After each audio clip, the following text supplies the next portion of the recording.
on to topic 3. Topic 3 is about the game that is sweeping the nation of America and the world. It is called Animal Crossing.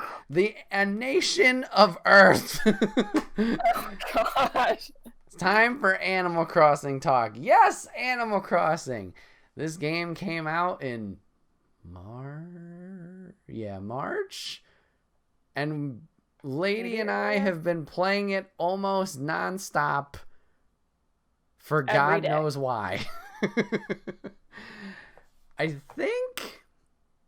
know. Last I checked my time play, weeks ago, I was at 60 hours. At this point, it's probably 80 plus. This game has consumed us, and we don't know why. This is both of our first Animal Crossing games. Yes. Neither of us have ever played an Animal Crossing. Neither of us have played an Animal Crossing. We've played Minecraft. We played Stardew. And that was a big concern of mine going into this game. Was Stardew was great. Enjoyed it quite a bit, but it kind of tapered off and lost me after a while. Mm-hmm. I had a big fear that was going to be the same thing with Animal Crossing, and so far hasn't happened yet.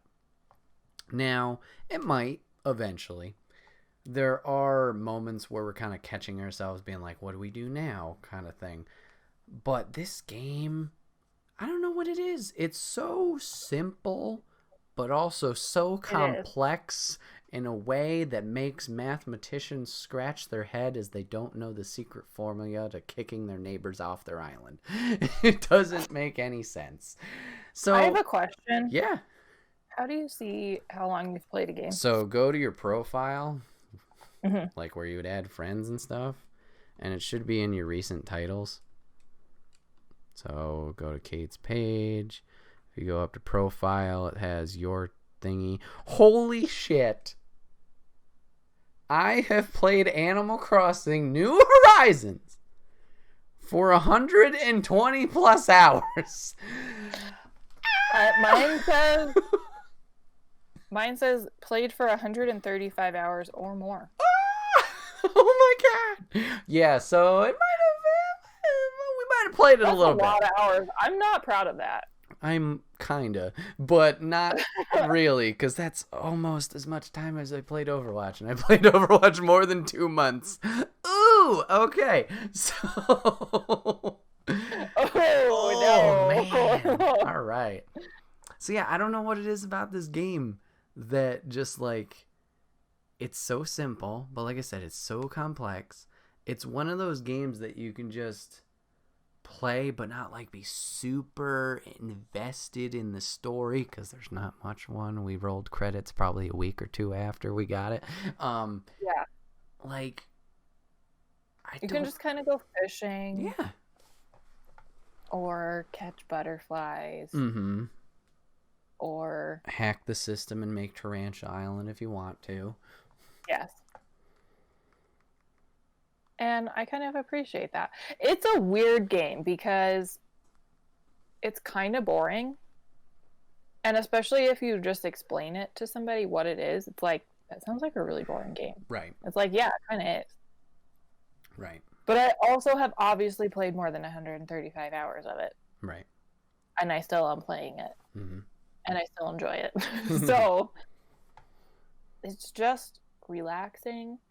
And you can kind of do not whatever you want, but like design-wise, you can do whatever you want. You have your house that you can upgrade that is a complete ripoff. This house is so expensive. Mm-hmm. But like you can decorate it however you want. You can lay out your island however you want, which can be a little bit overwhelming for me because my creativity doesn't work that way. So the same thing in Minecraft. Like when you can do anything, I just get overwhelmed and don't know what to do and can't come up with any ideas. Mm-hmm. So I need a little bit more direction. But if you're the kind of person who likes a blank slate where you can do whatever, then it's great. And obviously people have done amazing things with the design of their island. For sure. Well, excuse me. Yeah, so that's kind of the phase of the game that we're at right now. So, generic timeline of this game. You're on a desert island, you get on there, you kind of make it your own. You get villagers to live on your island. It kind of becomes like a mini village on this island or whatever. But yeah, you can make it as fancy or as campsite-esque wilderness like you want, like Kate said. So yeah, the point that we're at is pretty much just, yeah, the world is your oyster type thing. Like, you've done everything to upgrade your island, at least that there is now. Upgrade stores, upgrade, like I said, the amount of houses that you can have and villagers on your island. So from here, it's just a matter of like customizing your island or traveling to randomly generated islands for resources, along with seasonal events that they're constantly adding updates to. So Kate mentioned fishing and bugs that you can catch. There's new ones that cycle throughout the year. So like, for example, summer fish are not going to show up in winter and vice versa. And there's certain bugs. I mentioned Tarantula Island. That used to be a big money maker because you could sell tarantulas for like 8,000 bells or currency. And now those are no longer available. But now there's another high market bug of scorpions that are on there. And I'm not sure exactly how long those will run. But equally as horrifying. Yeah. Yeah. I don't like those. So those will last. You have a museum that you can donate to and kind of upgrade with fossils that you find or the insects and fish that you catch if you choose to donate them. And even just walking through the museum is just a cool sight to see. But yeah, Kate and I are both at the point where I said we're customizing our islands. I feel pretty satisfied with what I've done. It's just a matter of like what's going in between houses or scenery, while Kate is at the early stages of figuring out where she wants everything to be if she chooses to rearrange. And then another big venture that we've both dove into is our villagers, is getting specific villagers that we really want, whether it's because a character says a very negative term towards other villagers or they're just not our favorite. And a way we've been playing with this, Kate has started time traveling. Now, for those of you guys who don't know the concept of time traveling, it's pretty much hacking your system. So, not really, but it's real simple. Hey, you can look at the reflection of the stream. Hey. So pretty much what it is your console obviously has the date and time attached to it. You can go into it and skip ahead days, months, years if you wanted to, open the game up, and it will think it's that time. So by doing this, you could access new items either in the store or in the world, or also you can kind of progress, or at least people say you can progress having your villagers be upset and want to move. And then from there, you kind of play the wild game of random charades, or not even charades, but random bingo of drawing a new villager that you want on one of these randomly generated islands. So funny enough, we both were playing it normal. Kate decided to do time travel, and I was still just playing day by day. I still haven't time traveled myself. I'm debating it. But I had a villager's home open because one person decided to leave, and I started my hunt for a new villager, and I found a deer, Fauna, and it was immediately one Kate wanted. So now Fauna is living on my island until Kate has an open spot and Fauna wants to leave. So yeah, that's kind of like the game aspect that we're playing with right now, I think. But yeah, it's going to be... I guess we should also say that the villagers are all different animals. Yes. And they're like, I don't know how many, like 150 or 200. Yeah, I'd say there's like 20 maybe? different types of animals, and then they each have like 5 to 8 different ones with all different looks and personalities. So like... you start with 2 when you start your game. So I started with a cat named Cat and a cow named Coach. And then Kate started with a mouse named Bricolo and a sheep called Muffy. And then from there, as you progress through the story... I think we start with 3. No, you start with 2. Oh, okay. Yeah, because it's you Never and mind. 2 of them. And then the raccoons. And then from there, you kind of progress and build your island until you hit the 10. So right now, personally, I have I still have my OG2. I still have Cat. I still have Coach. Bricolo now lives on my island because of an unfortunate mishap with Kate, but I was able to That swoop was him up and save heartbreaking. him. I have a wolf named Audie. I have a tiger named Claudia. I have a monkey named Nana. I have a reindeer named Eric. Fauna the deer is on my island. I have Eugene the koala.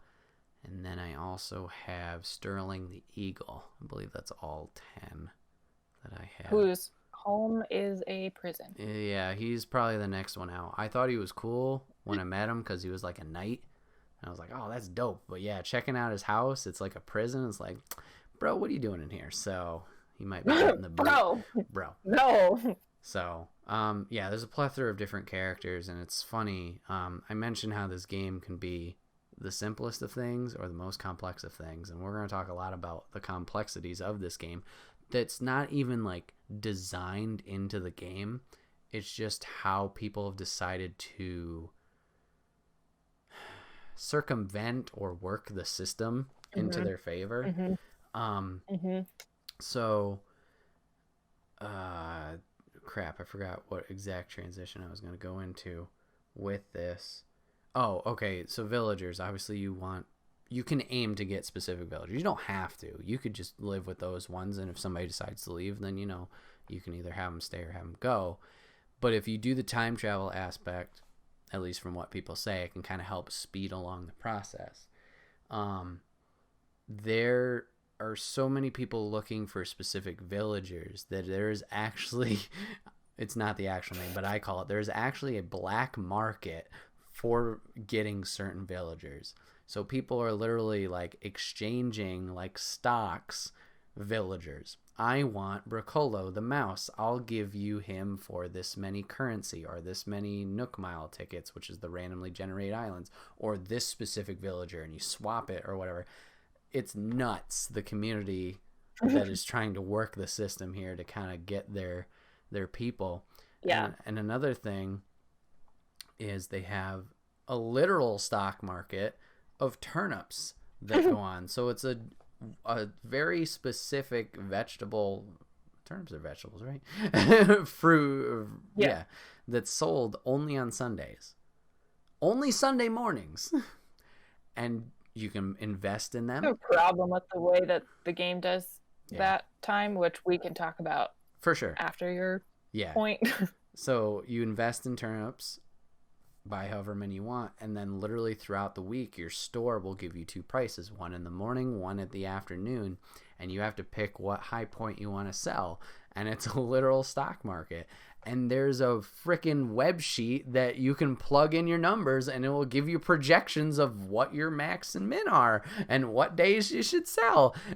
It's just like, oh my god. But the thing is too, like, everybody else's island is random too, so people are getting the community aspect of like, hey, mine are selling for 100, hey, mine are selling for 150, mine are selling for 500, come on over. Like, people are having the community aspect of that play as well.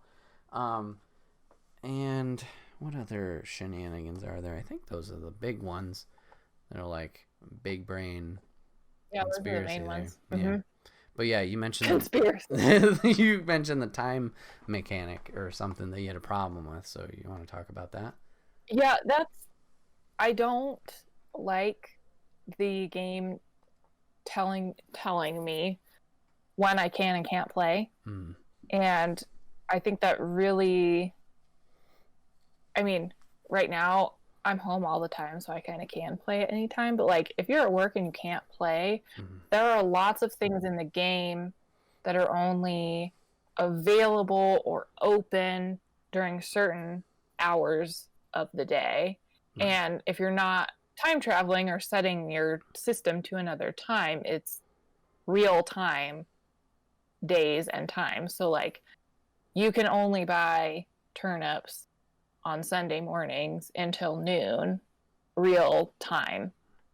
So if you can't play during that time, unless you go back in time travel, you can't participate in that part of the game. And then you have shops that are only open certain hours, and prices for you to sell your turnips are only valid certain hours, like until noon and then afternoon. So if you can't play or don't want to play during those hours, like stores are only open until 9 or 10 p.m. Well, I'm an adult. What if I want to play at 11 p.m.? Right. Like, it's just, it feels constricting. Right. And I get what they were going for. I think my big one, not so much the clothing store. The clothing store I could live with that being an hour thing. But going back to the turnip sales, so we used the spreadsheet and kind of figured out when my high point would be for sales. So unfortunately, it was the day I had to work, but it was the morning price that was really high. And I was like, all right, cool. Got to strike when the iron's hot. So I woke up 15, maybe 30 minutes earlier than I normally do. Now, for those of you guys who don't know, I usually get up at quarter to 5 to go to work. So I'm waking up 4 a.m., 4:15 to sell these damn turnips. So I woke up. I had a perfect system in play. I had Kate's turnips on my island so I could sell them for her. I had circumvented all of the stuff and stock outside of the market to make it a smooth, quick process because I knew I was going to be out of it anyway. So I woke up. I run to the store all excited, giddy to sell my turnips and make bank. I get to the store. It's closed. Store doesn't open until 8 a.m. And I'm just there going, fuck. Now, Why, God? as a responsible adult, I didn't bring my Switch to work to just go for 10 minutes while selling them there. So I missed out on a big opportunity. So I was like, well, mother. Luckily, a friend had a decent sale price that we went over to and took care of that. But man, it's, yeah, like you said, it's just limiting and like can be frustrating that no, you can't play now, like, or whatever. So, right. And yeah, it is what it is. So I it's a find video game, but yeah, and there are some things about the game, specifically the menus and dialogue with other characters, that I find really tedious. Mm-hmm. Like, to sell things, you have to go through a whole dialogue, and like it's very tedious going through your inventory and selecting items and what you want to do with them. Like, I don't really know how to explain this very well, but it just feels like it takes too long to do things in the game, and it's things that you have to do repeatedly. Yeah. And there's not a good way to do it quickly, and so you're kind of going through the same dialogues over and over and over with the same characters, and it starts to get old when you have a lot of things that you want to do in the game. And so I think maybe some of that was intentional, because the point is that you just relax and play the game as time passes, and you're like patient with it. But I'm not. So yeah, I mean, that's why it gets frustrating to me. When you're set to do something or want to do something, and then you're told to slow down, obviously that's not good. And yeah, obviously if you're only doing it once or twice, it's not that bad. But when you're going out to catch bugs and you're doing laps after you fill your inventory, and then you have to go through that dialogue all the time, yeah, it sucks. Or the best example I can use, because it is the most annoying to me, is either the museum. When you're trying to assess, you have to assess your fossil first, then you can donate them. Or when you go to the airport and you're trying to fly to one of those randomly generated islands, or even your friend's island, it's like so much of a process. Hey, do you want to fly? Cool. What do you want to do? Hey, let's connect to the internet.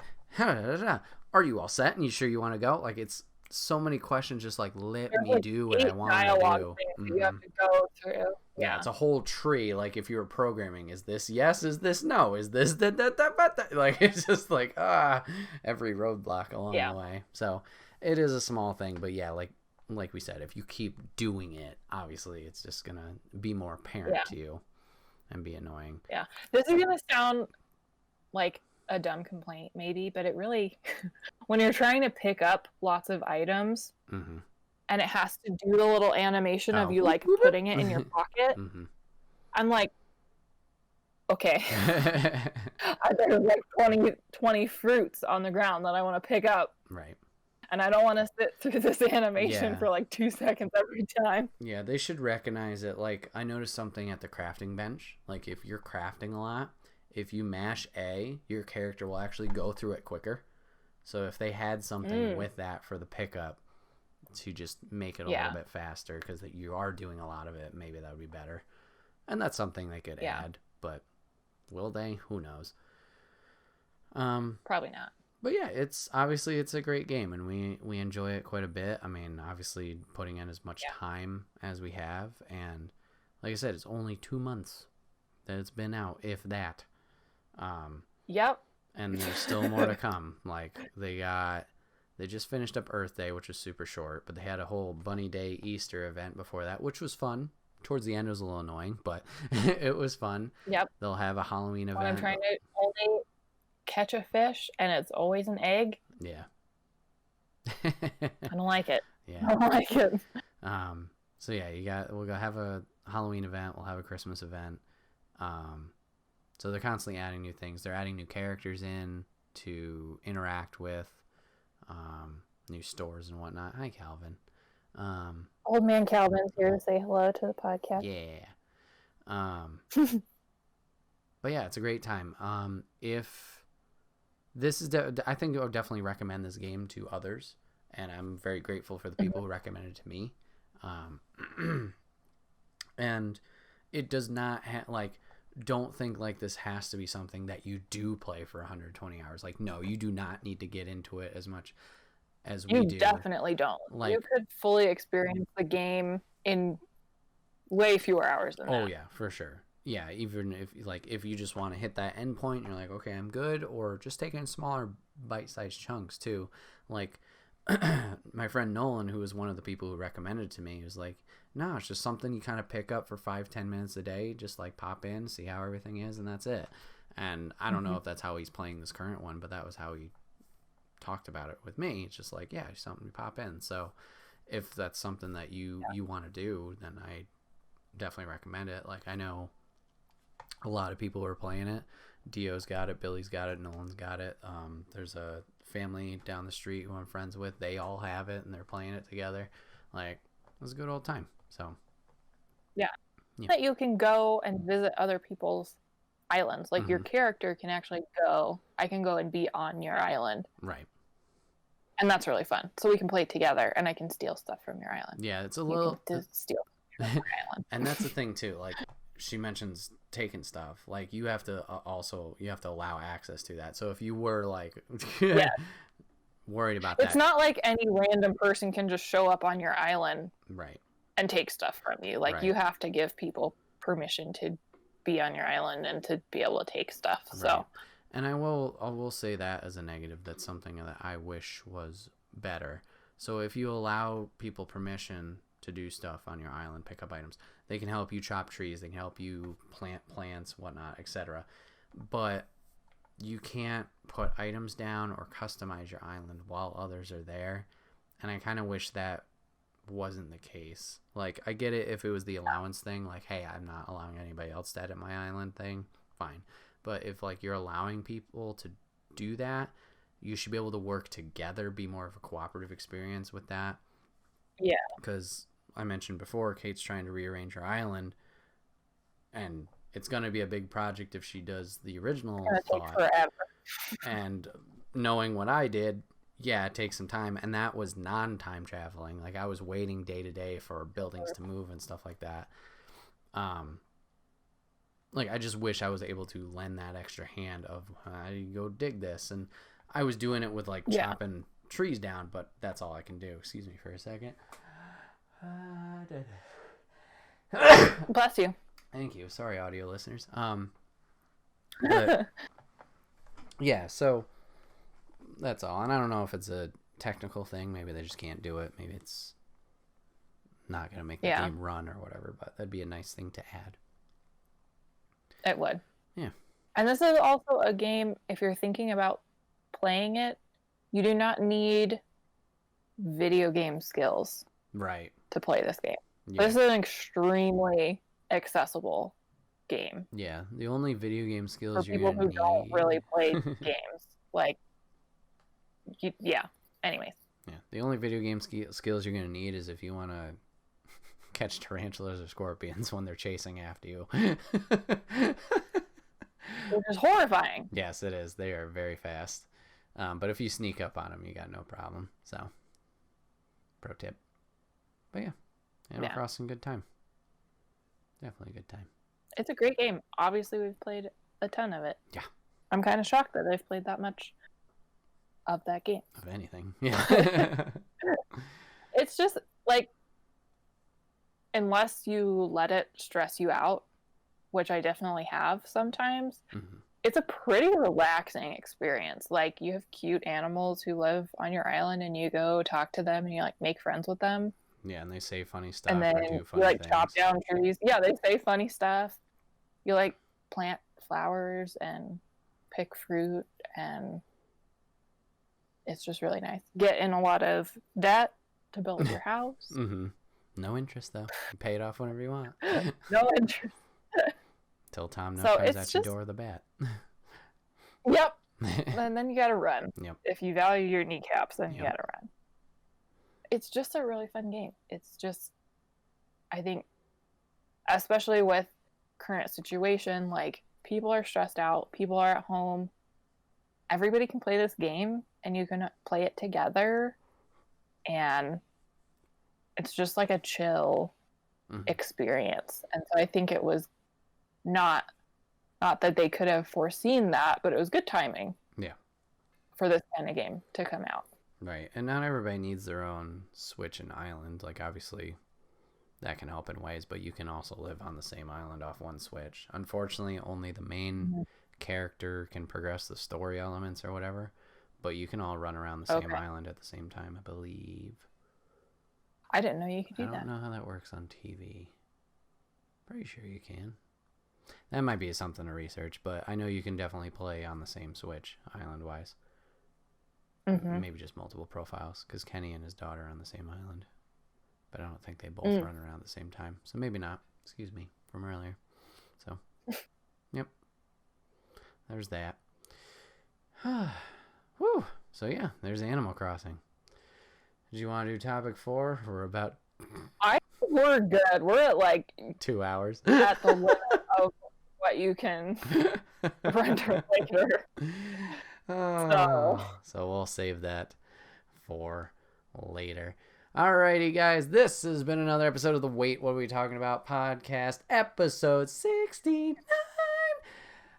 My name is Bret, aka Enigma911, and today I was joined by Kate, aka Lady in Wonderland. Kate, thank you for hopping on the podcast once again. I do appreciate it. Thank you for having me. Thank you for letting me request a episode to be on. Yep. Of course. Remember, guys, if you you can catch this podcast live over on twitch.tv/Enigma911 every first and third Saturday of the month at 8 p.m. Eastern, where you can join in the chat like Jeff and Dio did today and talk about the topics that we talk about and all the craziness. If you can't catch it live, you can catch it over on SoundCloud and YouTube the following week, where it's broken out topic by topic and put as one big video and MP3 on the following Friday. If you ever have any topics for us that you'd like us to discuss, you can always put it in the comment section down below. We'll try our best to get to it. Remember, guys, this is brought to you by the merch store. You get all of your swag over there: t-shirts, cups, backpacks, and more. Rep the brand, support us. It'd be greatly appreciated, and Mr. Kitty would love you for it. And then remember, last thing is, if you have Amazon Prime, you have Twitch Prime, so you can subscribe to any of your favorite content creators for free subscription for that month. The only thing is, you do have to resubscribe each and every month, but you can help us out, support what we do and the content that we make, and we'll keep doing it for you. Well, Kate, thank you once again for being on the show. I do appreciate it. Thank you. And yeah, we'll have to figure out when we can get you back on and do that other topic that we were talking about. Yeah,